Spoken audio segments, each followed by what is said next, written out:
Chairman Tehreek Insaf Imran Khan ने कहा है कि मेरे खिलाफ दहशतगर्दी का मुकदमा दर्ज किया गया। मेरे खिलाफ कितने मुकदमात हैं अब तो याद भी नहीं। डाकुओं के आने से मुल्क नीचे की जानिब जा रहा है। चिश्तिया में वकला कन्वेंशन से खिताब में इमरान खान ने मजीद कहा कि ये चोर साजिश करके इक़्तिदार में आए, इन चोरों के होते हुए मुल्क तरक्की नहीं कर सकता। तो मैं ये चाहता हूँ कि मेरे वकला जिनके ऊपर मुझे बहुत उम्मीद है कि जो मेरी हकीकी आज़ादी की जंग है, जो जद्दोजहद है, उसकी जीत हो नहीं सकती जब तक पाकिस्तान की वकला कम्युनिटी मेरे साथ ना चले। और ख़ास तौर पे ये जो ऊपर आ गए हैं आप, सारे पाकिस्तान के 30 साल के बड़े बड़े डाकू ऊपर बैठ गए हैं, इनके नीचे तो आप नहीं कभी कामयाब हो सकते। और ये आए भी कैसे हैं? चोर दरवाजे से।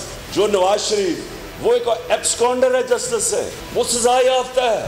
कई दुनिया में सुना है कि इस तरह के आदमी आपके बड़ी बड़ी तैनाती करें, बड़ी बड़ी पोस्टिंग से रहें, कई दुनिया में सुना। जरदारी उसको इंटरनेशनल फेम का डाकू है, बाहर इसके ऊपर किताबें निकली हुई हैं इसकी चोरी पे। मैं इंशाल्लाह जब तक मेरे में जिंदगी है मैं इनका मुकाबला करूँगा। जब वो हमने आज़ाद अदलिया के लिए हम सब निकले थे, मैंने जेल में भी टाइम गुजारा, उसके लिए कई दिन गुजारे। अब भी फिर कोशिश कर रहे हैं मुझे जेल में डालने के लिए। जिस तरह के ऊपर बहुत बड़ा अजाब है, मैं इनको कह रहा हूँ मैं तो जान देने के लिए तैयार हूँ इसके खिलाफ। जेल तो छोटी चीज़ है।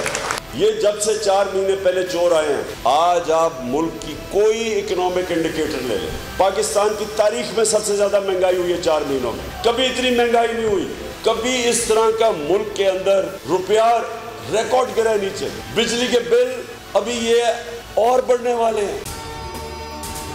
अगर आपको ये वीडियो पसंद आई है तो लाइक पर क्लिक कीजिए। सबसे ज्यादा व्यूज, सबसे ज्यादा रील्स और सबसे ज्यादा रेटिंग के साथ बोल अब भी नंबर 1 पोजीशन पर बरकरार।